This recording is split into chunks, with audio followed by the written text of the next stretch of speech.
This is TransScribers week 17, and we're talking about marriage.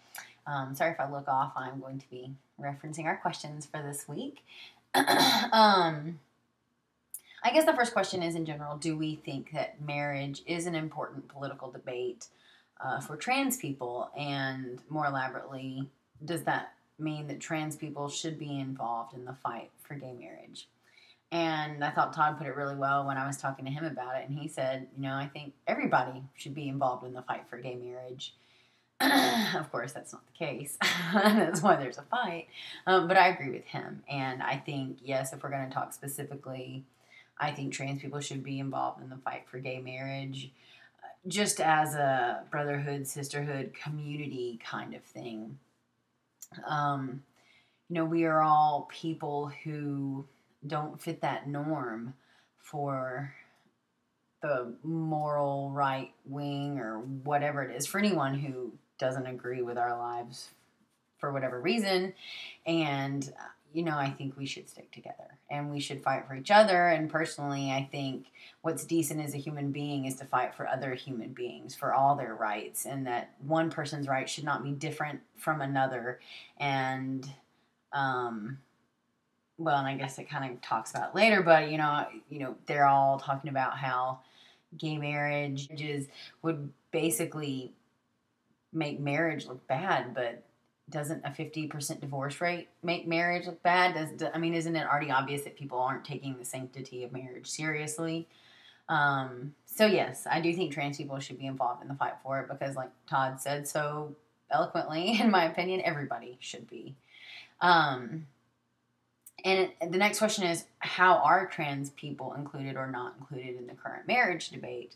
I don't think they're actively included in the overall at large debate about gay marriage. I think that trans individuals in general as a community are not often spoken about, period. In mainstream media, it's all about...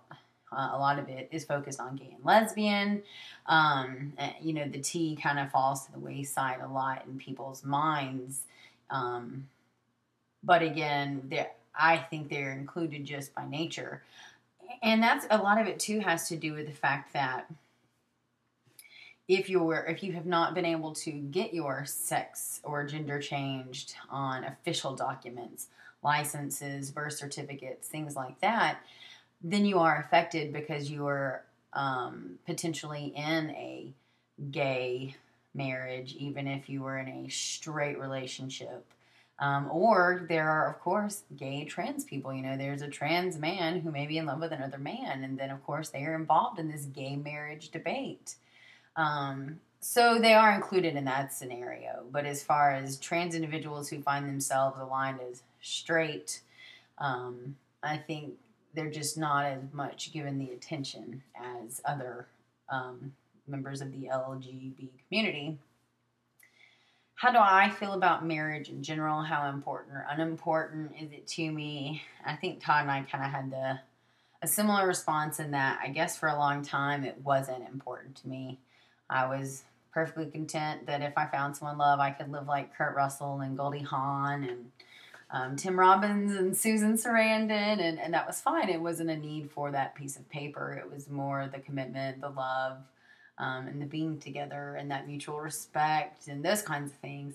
But then at the same time, Todd and I have been together for a long time, and while we're not ready to get married, it's certainly a topic we talk about as far as, should we continue to be together down the road?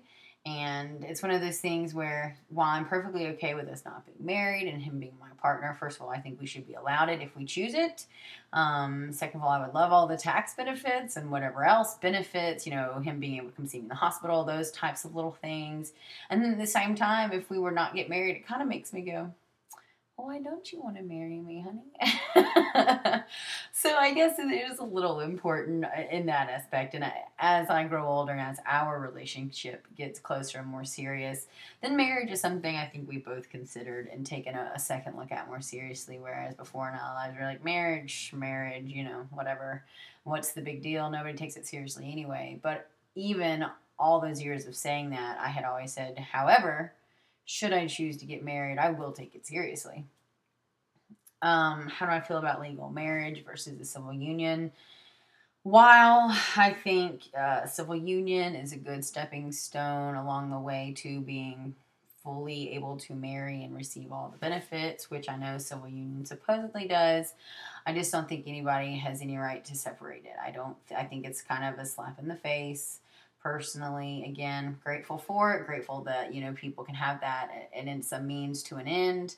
But for me, it kind of goes into a more political debate about separation of church and state, who says marriage is between a man and a woman.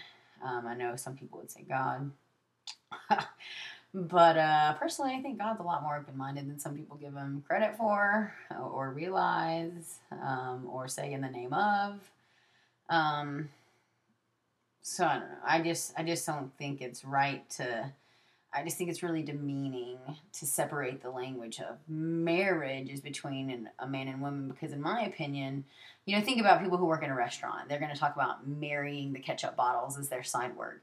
So marriage, taken outside of a man and a woman's relationship, simply means the combining of two entities, really, a merger, so to speak. And I don't care what your sex or gender is. If you, are together with the one you love, then you should be able to be married. You should be able to legally combine, in the eyes of everybody, your things. And I just think separating it with a civil union is crap. I think that's like separate but equal. And I just think it's crap.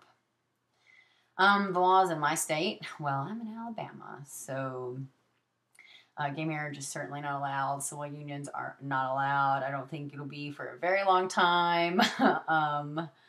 So basically, there are no laws or rights here for anyone in the LGBT community, pretty much. Not just in any way, shape, or form. I did talk to Todd about marriage and how he feels, and he says, he does have some conflicting views, and but he did say that, he did think it was something special and intimate and sacred that, should our relationship continue down the road, he hopes he can share with me.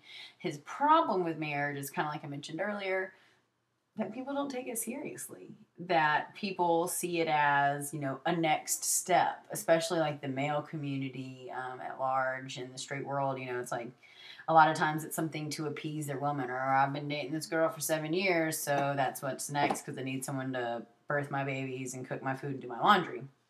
Whereas it should be more about the two individuals entering into a scenario. Again, like I talked about, we just think it's kind of crap, but there's a 50% divorce rate, but gay marriage would be bad for the sanctity of the union. I probably could just talk for hours about this topic because it could lead into other tangent topics. I'm very passionate about civil rights and everybody being equal because they are. And if people don't like it, kind of my thing with anything pretty controversial, especially as far as law is concerned, is if you don't like it, don't do it. If you don't believe in gay marriage, don't have one. But what does my gay marriage or my trans marriage or my whatever, how does my life affect yours? And if it doesn't affect you, and if it doesn't harm you, and if it doesn't infringe upon you, then shove off. That's really kind of how I feel. With that said, I have been at SCC, the Southern Comfort Conference in Atlanta this weekend, and it is a conference put on every year. I think this was the 19th year they've put on for trans people, and it was great. Todd and I went, and I just want to mention it so that y'all can start looking into it for next year. The website is SCC, like Southern Comfort Conference, SCCATL.org.